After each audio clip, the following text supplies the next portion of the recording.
Hi guys, स्वागत है एक और नई वीडियो में। क्या आपको पता है कि नई जनरेशन स्विफ्ट इंडिया में लॉन्च होने वाली है और उसका टाइम क्या है, कब वो लॉन्च होगी, क्या क्या स्पेक्स आप जो है वो एक्सपेक्ट कर सकते हो इस टाइम। वैसे आपको बता दूं ये नई जनरेशन है, it is not a facelift. Already बहुत फेसलिफ्ट जो है मिल चुके हैं स्विफ्ट को, देखा जाए तो एक ही मिला टेक्निकल, उसके बाद छोटे मोटे अपडेट्स उसके अंदर आए, लेकिन इस बार जो है वो नई जनरेशन आ रही है दोस्तों। Are you guys excited? चलिए स्टार्ट करते हैं, बताता हूं मैं आपको ए टू जेड हर चीज, हर पॉसिबल डिटेल इस गाड़ी के बारे में। दोस्तों अभी तक जो इंजन आया करता था वो K12 सीरीज इंजन आया करता था और बहुत सालों से, जब से स्विफ्ट लॉन्च हुई है तब से, लगभग तब से जो है वो इसके अंदर यही इंजन आ रहा है। पहली जनरेशन, दूसरी जनरेशन, तीसरी जनरेशन, अब चौथी जनरेशन के अंदर इंजन चेंज है और उसको कोड नेम किया है सुजुकी ने Z12। अब Z12 के बारे में थोड़ा बता देते हैं। ये जो है वो एक नया इंजन सेटअप है, 1.2 लीटर का इंजन सेटअप है। 3 सिलेंडर नेचुरली एस्पिरेटेड इंजन होगा जो कि अब 1.2 लीटर के 4 सिलेंडर इंजन को डिस्प्लेस करेगा। यानी कि इस पोर्टफोलियो में आने वाली जितनी भी गाड़ियां हैं उन सभी के अंदर ये इंजन आने वाला है। बी इट फ्रॉन्क्स, आप उसमें फ्रॉन्क्स में देखेंगे, बलिनो के अंदर भी जो है वो सेम इंजन ऑप्शन आएगा और वैगनार में भी अपडेट होने के चांसेस हैं। प्लस स्विफ्ट के अंदर एंड डिजायर के अंदर भी ये आने मुमकिन है। अभी तक जो है वो 300 सीसी के आसपास एक सिलेंडर हुआ करता था, अब ये बदल के 400 सीसी के करीब जो है वो एक सिलेंडर होगा, यानी कि 400 इंटू 3 हो गए टोटल 1200 सीसी। अब इससे जो है वो फायदा क्या होगा, एक तो एमिशन नॉर्म्स में फर्क पड़ेगा, क्योंकि जब आप ज्यादा सिलेंडर इस्तेमाल करते हैं तो ज्यादा एमिशन जो है यहाँ पर प्रोड्यूस होते हैं। अब कम एमिशन जो है वो रेगुलेट की जाएंगे इस इंजन के थ्रू, जिसकी वजह से ये एमिशन फ्रेंडली रहेगा। इफेक्टिवली कम आप मान सकते हो एक 1.2 लीटर के 4 सिलेंडर के सीरीज इंजन के साथ में अगर कंपेयर करें तो एमिशंस का रिडक्शन है। माइलेज जो है वो इससे बढ़ेगी, नंबर ऑफ सिलेंडर्स कम है तो नंबर ऑफ पंप्स यानी कि जो इंजेक्ट किया जाएगा फ्यूल वो भी कम होगा।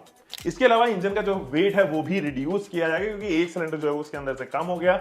ओवरऑल वेट जो व्हीकल का है वो यहां पर रिड्यूस होगा। तो ये जो टेक्निकलिटीज के बारे में बात हो गई, ये 1.2 लीटर का जो इंजन है मोस्ट लाइकली एक AMT सीरीज के साथ में आएगा। एक 5 स्पीड मैनुअल ट्रांसमिशन आपको ऑफर होगा एंड हो सकता है कि इसके अंदर एक टॉर्क कन्वर्टर यूनिट भी दे दिया जाए, यू नेवर नो। अभी तक जो है वो AMT ही स्विफ्ट में आया करता था, कोई भी प्रॉपर ऑटोमेटिक ट्रांसमिशन नहीं आया करता था, तो उम्मीद है कि अभी भी AMT तक ही सीमित रहेगी। हालांकि जापान में जो टोक्यो शो हो रहा है वहां पर इस व्हीकल को आप देखोगे तो यहां पर हाइब्रिड टेक्नोलॉजी का इस्तेमाल किया है मारुति सुजुकी ने, लेकिन इंडिया में हाइब्रिड टेक्नोलॉजी आनी थोड़ी डामाडोल है, क्योंकि अभी अगर वो हाइब्रिड में डाल दिया तो टेक्नोलॉजी की जो कॉस्ट है ओवरऑल, अगर हम कॉस्ट देखें हाइब्रिड की, तो वो ज्यादा महंगी रहती है। तकरीबन 3 लाख के आसपास जो है आप महंगा देखते हो उसके अपने रेगुलर इंजन ऑप्शन के साथ में। तो ऐसे में अगर वो 3 लाख रुपए के करीब एक 8 लाख बजट की गाड़ी में अगर 3 लाख रुपए ज्यादा हो गए तो वो सेलिंग के ऊपर काफी रिड्यूस होते हैं। इसलिए मेरे हिसाब से जो अल्टरनेट फ्यूल टाइप है वो स्विफ्ट के अंदर CNG ऑप्शन ही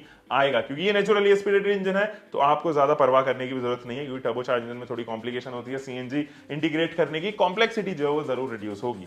बाकी डिजाइन के बारे में अगर हम बात करें तो ये जो प्लेटफॉर्म है वो एक अपडेटेड वर्जन है जो ऑलरेडी इस सीरीज में आता है, यानी कि 3rd जनरेशन स्विफ्ट के अंदर जो आता है वही प्लेटफॉर्म को बहुत मॉडिफाई किया है और उसको प्रोड्यूस किया है इस तरीके से कि एक नई जनरेशन बन सके।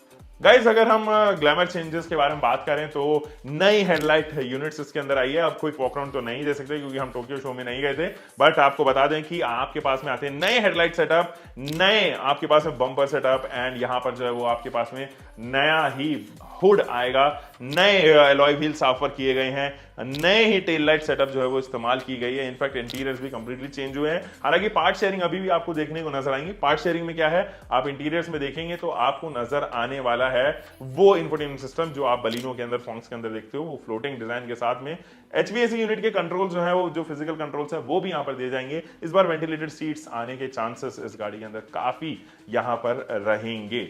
इंटीरियर स्पेस लगभग सेम ही रहेगी, कोई ज्यादा बदलाव उसके अंदर नहीं आएगा। ये स्विफ्ट जैसी देखने में ही लगेगी, एक करंट जनरेशन स्विफ्ट जैसी ही देखने में आपको नजर आएगी।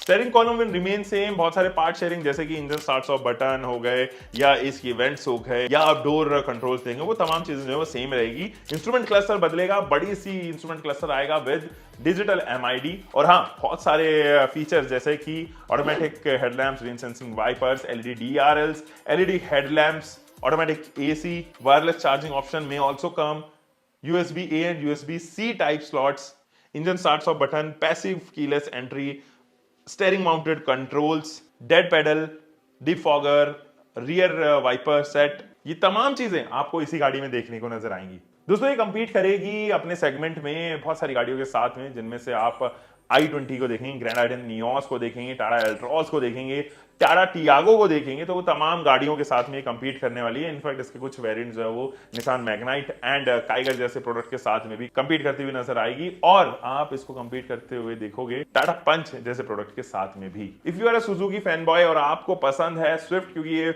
रिवॉल्यूशनरी प्रोडक्ट रहा है इंडियन ऑटोमोबाइल मार्केट में, तो नीचे कमेंट सेक्शन में बताओ आप क्या क्या एक्सपेक्ट कर रहे हो। जी हाँ, सीएनजी में भी ये प्रोडक्ट आपको देखने को नजर आएगा। हाँ, कोई हाइब्रिड इंजन ऑप्शन नहीं देखोगे आप यहाँ। सो दोस्तों, हम मिलेंगे एक और नई वीडियो के साथ में, तब तक के लिए आप अपना ध्यान रखें, सुरक्षित चलें।